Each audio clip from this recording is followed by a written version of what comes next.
Here I have Huawei P10, and today I'm going to show you how to change ringtone on this device. So first of all, you have to open settings, then you have to go to the sounds section, and then phone ringtone. Here you can select one of the, for example, preset ringtones. You can select none and set your device on silent. You can select music from your device. You will see all of the MP3 files or other audio files here, and you can just set any other song, melody as your ringtone, or you can just select one of the preset. Let's listen to some of them.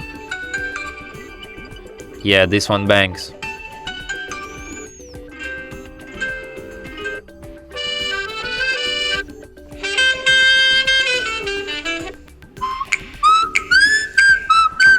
This one slaps.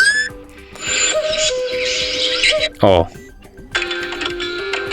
I'll go with this one. And that's it. Thanks for watching.